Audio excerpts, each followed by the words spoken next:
See, I'm not one of these people who's worried about everything. You got people like this around you. Country's full of them now. People walking around all day long, every minute of the day, worried about everything. Worried about the air, worried about the water, worried about the soil. Worried about insecticides, pesticides, food additives, carcinogens. Worried about radon gas, worried about asbestos. Worried about saving endangered species. Let me tell you about endangered species, all right? Saving endangered species is just one more arrogant attempt by humans to control nature. It's arrogant meddling. It's what got us in trouble in the first place. Doesn't anybody understand that? Interfering with nature. Over 90%, way over 90% of all the species that have ever lived on this planet, are gone. They're extinct. We didn't kill them all. They just disappeared. That's what nature does. They disappear these days at the rate of 25 a day. And I mean regardless of our behavior. Irrespective of how we act on this planet, 25 species that were here today will be gone tomorrow. Let them go gracefully. Leave nature alone. Haven't we done enough? We're so self-important. So self-important. Everybody's going to save something now. Save the trees, save the bees, save the whales, save those snails. And the greatest arrogance of all, save the planet. What? Are these fucking people kidding me? Save the planet? We don't even know how to take care of ourselves yet. We haven't learned how to care for one another. We're going to save the fucking planet? I'm getting tired of that shit. Tired. I'm tired of fucking Earth Day. I'm tired of these self-righteous environmentalists, these white bourgeois liberals who think the only thing wrong with this country is there aren't enough bicycle paths. People trying to make the world safe for their Volvos. Besides, environmentalists don't give a shit about the planet. They don't care about the planet. Not in the abstract, they don't. Not in the abstract, they don't. You know what they're interested in? A clean place to live. Their own habitat. They're worried that someday in the future they might be personally inconvenienced. Narrow, unenlightened self-interest doesn't impress me. Besides, there is nothing wrong with the planet. Nothing wrong with the planet. The planet is fine. The people are fucked. Difference. The planet is fine.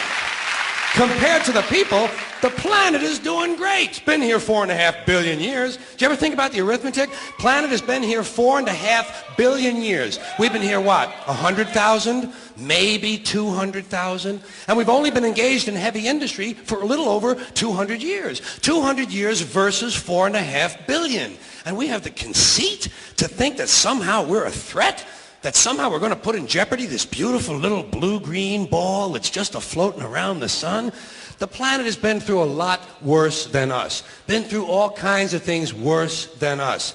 Been through earthquakes, volcanoes, plate tectonics, continental drift, solar flares, sunspots, magnetic storms, the magnetic reversal of the poles, hundreds of thousands of years of bombardment by comets and asteroids and meteors, worldwide floods, tidal waves, worldwide fires, erosion, cosmic rays, recurring ice ages, and we think some plastic bags and some aluminum cans are going to make a difference? The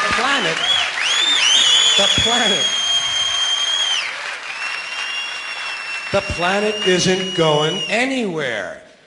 We are. We're going away. Pack your shit, folks. We're going away. And we won't leave much of a trace either. Thank God for that.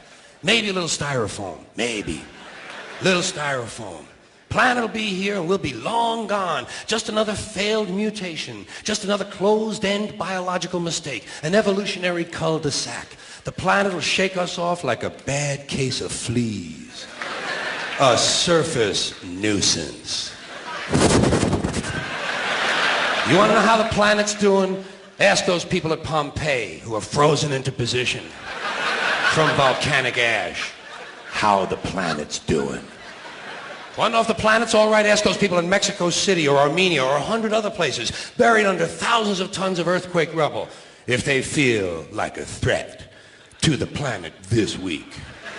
How about those people in Kilauea, Hawaii who build their homes right next to an active volcano and then wonder why they have lava in the living room?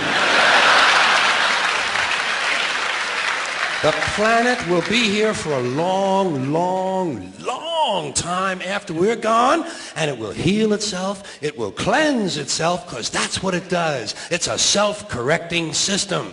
The air and the water will recover, the earth will be renewed, and if it's true that plastic is not degradable, well, the planet will simply incorporate plastic into a new paradigm, the earth plus plastic. The earth doesn't share our prejudice towards plastic. Plastic came out of the earth. The earth probably sees plastic as just another one of its children. Could be the only reason the earth allowed us to be spawned from it in the first place. It wanted plastic for itself. Didn't know how to make it. Needed us. Could be the answer to our age-old philosophical question, why are we here? Plastic. Assholes. So, the plastic is here, our job is done, we can be phased out now, and I think that's really started already, don't you? I mean, to be fair, the planet probably sees us as a mild threat, something to be dealt with, and I'm sure the planet will defend itself in the manner of a large organism, like a beehive or an ant colony can muster a defense. I'm sure the planet will think of something. What would you do if you were the planet trying to defend against this pesky, troublesome species? Let's see, what might, viruses. Viruses might be good. They seem vulnerable to viruses. And viruses are tricky, always mutating and forming new strains whenever a vaccine is developed. Perhaps this first virus could be one that compromises the immune system of these creatures. Perhaps a human immunodeficiency virus, making them vulnerable to all sorts of other diseases and infections that might come along. And maybe it could be spread sexually, making them a little reluctant to engage in the act of reproduction. Well, that's a poetic note. And it's a start. And I can dream, can't I? So I don't worry about the little things. Bees, trees, whales, snails. I think we're part of a greater wisdom than we will ever understand. A higher order. Call it what you want.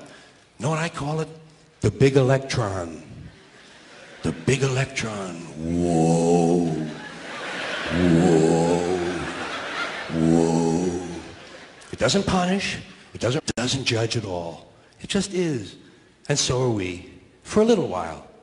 Thanks for being here with me for a little while tonight. Thank you. Thank you very much. Thank you.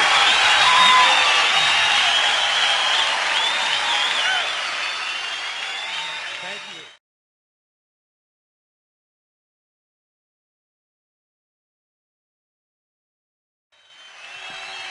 You in New York City, take care of yourself.